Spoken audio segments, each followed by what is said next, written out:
Tonight, a bully with a badge rushes a bystander.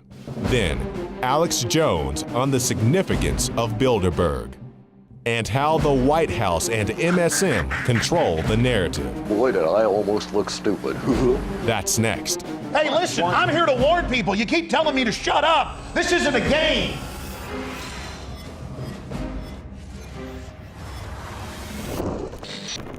Starting in the early days of the Cold War, beginning in the late 1940s, this was right after the end of World War II, well, then there was the creation of the CIA, and they began working on a secret project. It was called Operation Mockingbird, and this, they infiltrated our nation's top media outlets, and they began to recruit reporters and put them on the CIA's payroll. The operation proved to be a huge success as the shadowy government propaganda machine was able to plant stories and influence the unsuspecting American public. No doubt this practice continues to this very day, and it has evolved into total control of the mainstream press.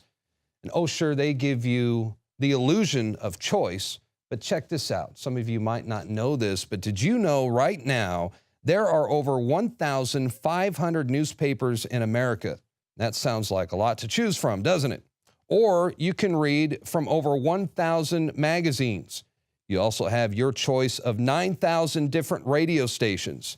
You have 1,500 TV stations to choose from nationwide and 2,400 publishers. But the choice, like I said, is an illusion because they are all owned by only 6. That's right, 6 corporations own it all. And they influence and control what most of you see, hear, and read every single day. For example, last week, WikiLeaks, well, they released documents and email archives that reveal a very close relationship between the Obama administration, the State Department, and Sony Pictures. Sony Pictures Entertainment CEO Michael Layton, well, he just happens to be on the board of trustees of Rand Corporation. Wow, what a coincidence.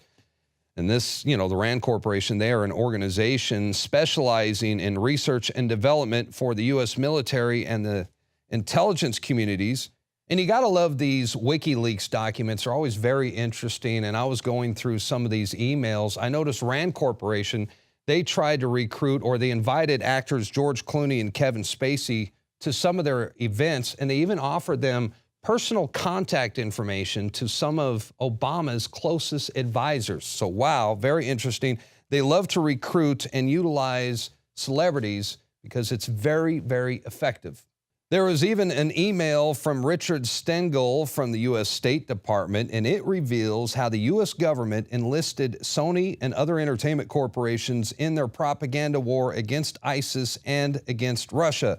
More like against the American people. But check this out. This is what it said in the email. Michael, it was great to see you yesterday. As you can see, we have plenty of challenges in countering ISIL narratives in the Middle East and Russian narratives in Central and Eastern Europe. In both cases, there are millions and millions of people in those regions who are getting a skewed version of reality. Yeah, right. And it's not something that the State Department can do on its own by any means.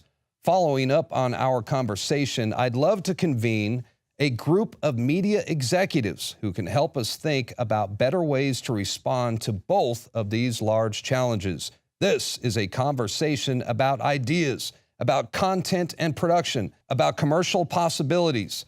I promise you it will be interesting, fun, and rewarding. And yes, it was indeed rewarding because Michael Linton later got invited to the Oval Office to have cocktails and dinner with the President and the First Lady. And I want you all to understand the significance of all this.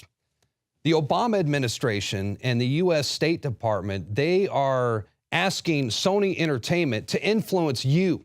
They want to control the narrative about how you feel about Russia's role in the Ukraine and how you feel about America's new boogeyman, ISIS. And you know, it's funny, when you think about it, there are a lot of people out there that don't necessarily watch a lot of news on television, and they don't read a lot of newspapers, yet somehow they're able to form a political opinion. And that is because, without thinking about it, their opinions are shaped and formed by all those TV shows that they watch and every time they go to the movies. On the other hand, you've got other people that they do watch a lot of news on television and they do read a lot of newspapers. They have a stronger political opinion, but it's really a false sense of reality because they are being spoon-fed garbage and they are consuming that garbage their entire lives.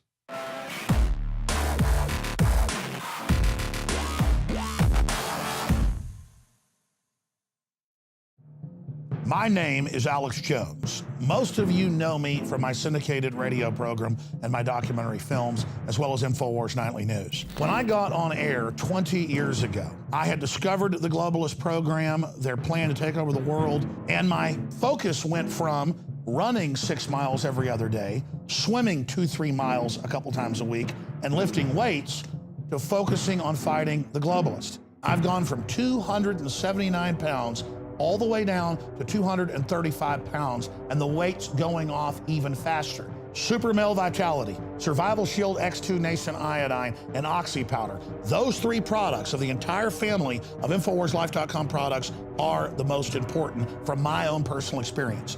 And it wasn't just that my weight loss accelerated. My muscle mass increased. My stamina, my energy levels exploded. Now is the time to take action. Start your journey today with the Alex Challenge Pack. It's the trifecta of change. Secure yours today and get free shipping for a limited time at InfoWarsLife.com or 888-253-3139.